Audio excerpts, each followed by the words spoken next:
Thanks for joining us for 5 on 5. I'm Joe Sullivan, pleased to be joined by Senator Merkley. Senator, thanks for joining us from Washington, D.C. You bet, Joe. Pleasure to be with you. Tomorrow, there's a Senate vote on the path forward on health care costs. Democrats want to extend the tax subsidies. Are you optimistic in getting support from the Republicans for this? I'd sure like to answer that with a strong yes, but unfortunately, it does not look like we're going to have Republican support to extend those enhanced tax credits, which is unfortunate because it means 20 million Americans are going to face an average doubling of the cost of buying healthcare policies, and many of them won't be able to afford it. And that means a whole lot of people without insurance and a whole lot of people can't pay a bill when they do go to the doctor. This is something you're real concerned about, right? Absolutely. It's just, we've worked so hard to get very close to universal coverage. We got to 97% of folks in Oregon having health insurance. So as people in transition between the Oregon Health Plan and maybe Medicare, or between a private insurance and so forth. So there's a few people still in the cracks, but 97% is a lot better than we did in the past. And with people able to pay their bills, it meant more revenue for our clinics and our hospitals to keep more healthcare programs open for the community. So everyone benefited from those enhanced credits. Oregon ranks second in the country for percentage of people who rely on SNAP benefits.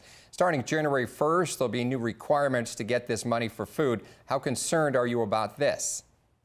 Oh, this is going to be brutal because whereas the bill that the Republicans championed, which they called the Big Beautiful Bill, and I call the Big Ugly Betrayal, it proceeds to do kind of the red carpet for the rich with massive tax breaks for the most affluent Americans and red tape for ordinary individuals, ordinary families.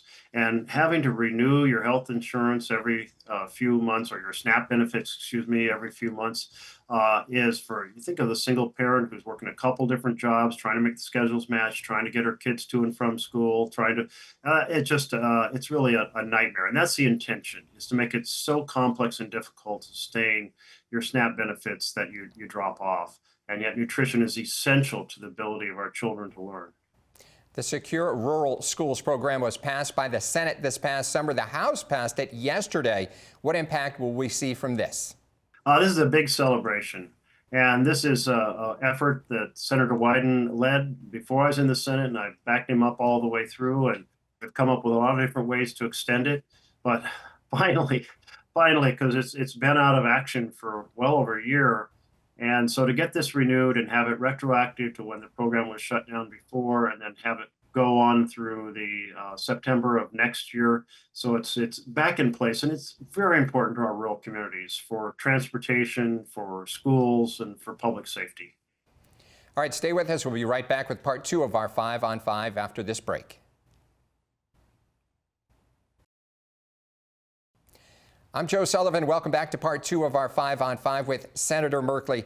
The U.S. Mint is considering a dollar coin that would feature the image of President Trump. Now, you've come out against this. What are your thoughts on this? Oh, this is just wrong. This is something, we don't put living presidents on coins because we're not a dictatorship. We don't have a king, and that's what's done in authoritarian governments. And so I've introduced a bill to say, no, let's not do this. And I hope we can have universal adoption of this bill and say to the president, you're going too far on your ego, too far on your self-promotion. After all, our government is not about having a king. It's about government by and for the people. You said recently Trumpflation is destroying opportunity for hardworking Americans. What do you mean by this? Oh, he's driving up the cost of most everything with his tariffs. Now he's driving up the cost of health care. The groceries have gone up. His pursuit of expensive fossils over less expensive renewable clean energy means our utility bills are going up. So this is Trump inflation, or Trumpflation.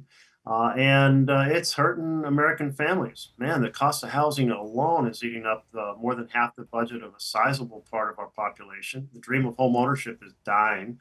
So this situation under Trump, everything's gotten harder for families. He spent 11 months now making America sicker and poorer.